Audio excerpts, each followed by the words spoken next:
Hello, Miss Jasmine. What you been doing at Mama's today?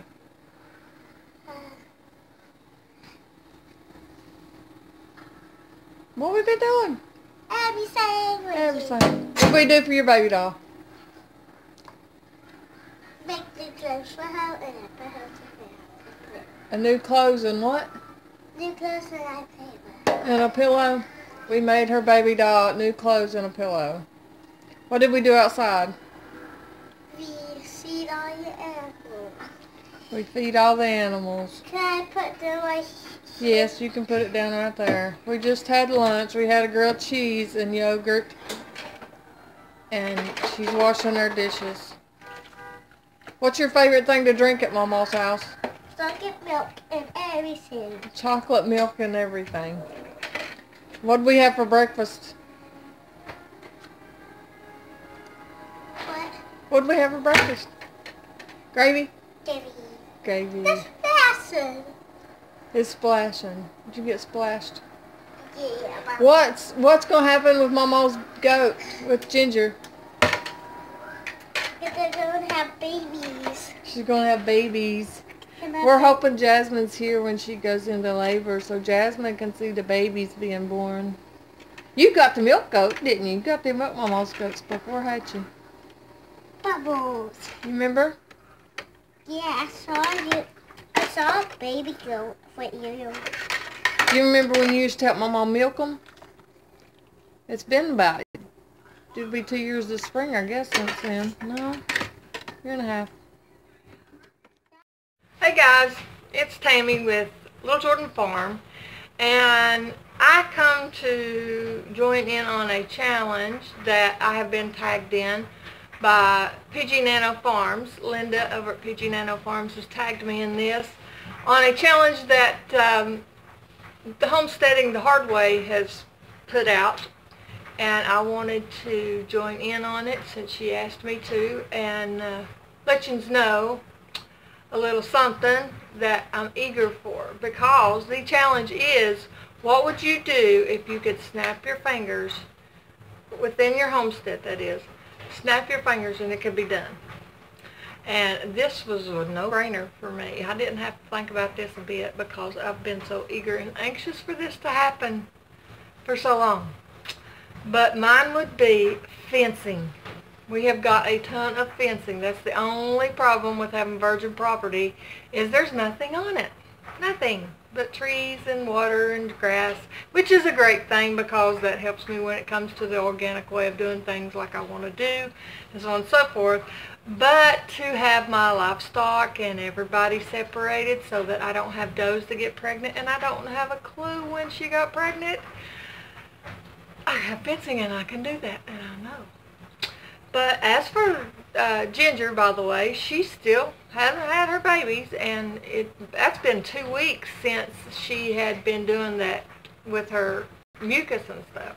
The only thing I can figure is the babies took a growing spree while, you know, and I knew the first time that I seen that she could have got bred, she would have had them at the end of December. So I thought, well, maybe she did get bred that first time. But apparently she didn't, which is actually a good thing for me because I was worried about her being too young anyway. I was worried about her being about 4 months younger than I would have liked for her to be. So now it would be about 3 months younger than I'd like for it to be. So I'm excited about that. I'm actually glad. And hopefully we can get rid of some of these cold spells. Right now it's nice, but we did just have that Arctic air and all that kind of good stuff, and I was praying really hard that she wouldn't have them then. I've seen that a lot of people did have their babies during then. But she's still getting along. Anyway, I wanted to jump in on this challenge. I hope you guys have a great week this week. God bless you guys, and see you later. Okay, in my bowl here I have 1 teaspoon of garlic powder, 1 teaspoon of onion powder, 1 teaspoon of thyme, 1 teaspoon of black pepper, 1 teaspoon of chili powder, 2 teaspoons of paprika, 1 teaspoon of salt, and 1 teaspoon of sugar. And I will whisk this together and we'll go from there. Okay guys, I have washed off my chicken Now I'm going to pat it dry a little bit to keep the herbs and stuff on there better. Get your little chicken all wrapped up here. This chicken I have bought from the store. This is not one that I have raised and butchered. In a larger scale, I haven't actually put a lot of chicken up or anything like that for me. So I've just killed off my roosters that I've hatched off and stuff like that, but I haven't actually had a big degree of being able to put up a bunch of chicken. But prayerfully down the road here I'll get to do that. I'm pouring some olive oil on my bird here and rubbing it all over. We'll try to do this one-handed so that I can keep one hand clean here. Flip that bird over. I'll try to get a little more on here. This recipe, it's actually a very good recipe. It's one of the best rotisserie flavors I've ever tasted. So I really like it. And the recipe tells you to let it sit in the refrigerator for 2 to 4 hours after you baste this, or after you put this together, before you put it in the oven. And you will preheat your oven to 425 and it'll cook for about an hour and a half. Depends on your bird, the size of your bird, of course. But I'm going to go ahead and bake mine today, and I've done that and it's turned out pretty good either way. And then after we eat this tonight for supper, I'll probably make, well, I will, because I always do, make chicken salad with the leftovers, and sometimes I'll do other things with it too, but I know for sure I'll make chicken salad because I always do. My husband said before he left this morning, he said, I know you're going to cook that chicken today. He said, I'll tell you what would be good with it. I said, I know what you're going to say, tater salad. My husband is a tater salad freak. They already call him tater salad. I bet you there's some people knows that one.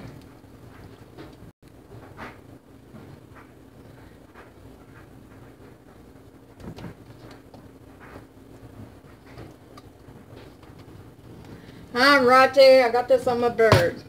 Now, let me grab my string and we will tie this bird up to keep him fitted real well.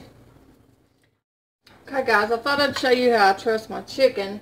I've already got this wing done. I take my wings, if you can see, and bend them up and tuck them under. Sometimes it can be, this bird's, this must have been that's an awful fat bird, I'll put it that way. But his legs ain't wanting to do like they're supposed to. I had issues with the other one too, or his wings. Anyway, it still ain't wanting to go in there. You bend them up and back is what you do, and it just takes them in tighter. Okay, let me get me some paper towel here. Like I said, normally I would have trussed this before I put my stuff on it. I got me a piece of butcher's twine, and it's about the length of, well, if you put it in half, let's say we'll put it in half, be easier. That's probably 2 foot, so there's probably 4 foot there, 3.5, something like that. But you take it in the middle, and you can get it hooked up around the neck bone that's in there. And then bring it around your bird. And I take it right here up under the breast. I don't know if you can see or not. And I tie this off. And I twist it 2 or 3 times before I tie it or pull it. It just helps hold it in. And the reason I like to do this is because I feel like the bird cooks more evenly when I do stuff like this. And then I will take it around the legs, and I'll do the same with that. Wrap that around 2 or 3 times and pull that snug. And as I pull that snug, I try to tighten these legs up to go up underneath that breastbone. And then I will tie it off into a knot.